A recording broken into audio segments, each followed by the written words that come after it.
Hi, I'm Michael from the Silver Imprintery, and this is Hector, our quarantine cat. This video follows up the last video where I disassembled the press, and we're now putting her back together.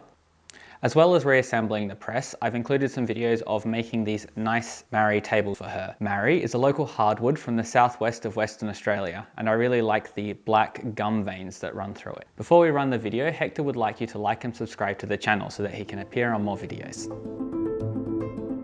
So this is the dining and living area of my house. It's probably the cleanest place that we could put the press. I didn't want to put it in my shed because it doesn't have a concrete floor. It's actually only got a road base. At some stage I do want to put a nice concrete base in and seal it all off so that it's not dusty, so I can turn it into a print shop. I also want to get a rotary phase changer. It's a mechanical device that changes single phase power to 3-phase power so that when I do bring my bigger presses across, I can power them at home and I don't have to keep going to my parents' house. Not that that's not great, but it would just save a lot of time and driving, and it'd be nice to have everything in my own backyard.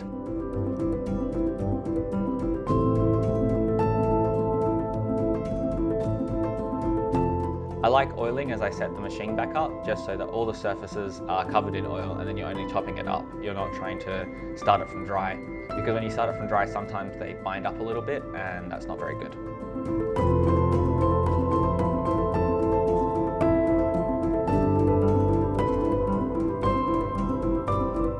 I cut out lining up most of the shafts. It isn't as easy as it looks in the video. It's a lot of just tapping and it going from nearly fitting to completely off to nearly fitting, but eventually you get there.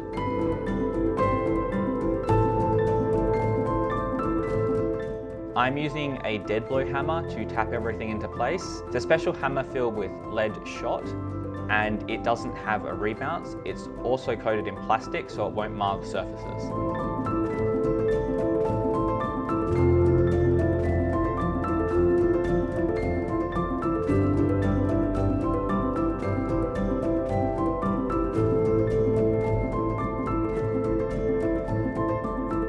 Having someone to help put it back together can be quite useful because they're quite heavy, and unlike taking it apart where you can just whack it out, when you're trying to line something up, it's a little bit hard if you've only got 2 hands.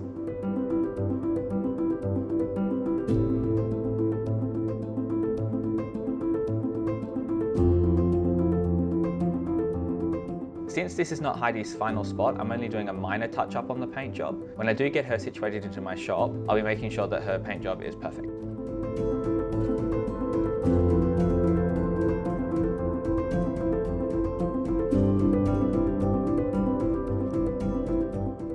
This is the impression engagement lever.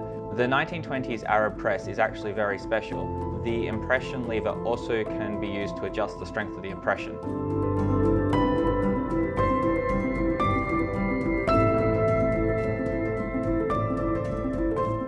You can sort of see the press move as you tighten the bolts on the arms. I just give it a short, sharp whack and the inertia actually pushes the bolt into tightness.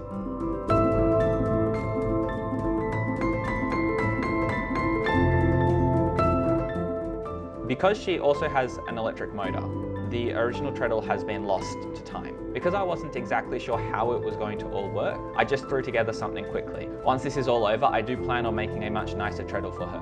But as they say, nothing is more permanent than a temporary fix that works. Because I was planning on moving into a shop and it takes much longer to film everything, now we're up to the point where I hadn't gotten around to doing it yet. I didn't show it here, but I do actually put 2 coats of paint on everything. I'm pretty sure we'd only had Hector for about 2 days at this point in time. He's very friendly and very cuddly, and he likes to help.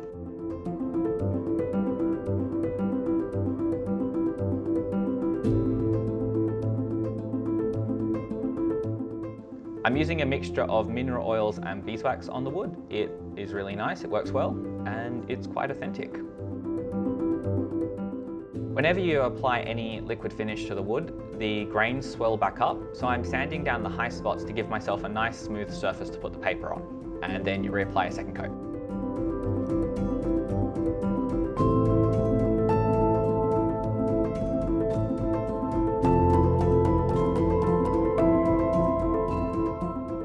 I'm using the screws as a transfer punch so that I know exactly where they line up so I can pre-drill the screw holes.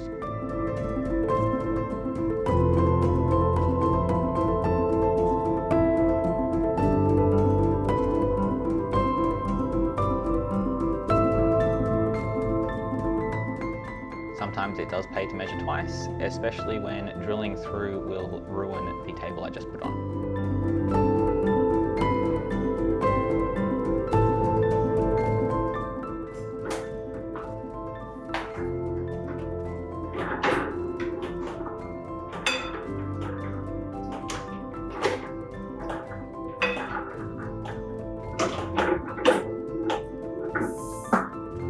Thank you for making it to the end of the video. I have actually done some printing with her. I've made this nice bookmark. I can't take credit for the design though. I have a friend, she does all the designs for me, which is good because I can't do anything. Hey Hector, the camera's over there. Have to face towards the camera. See, look at the camera. There we go.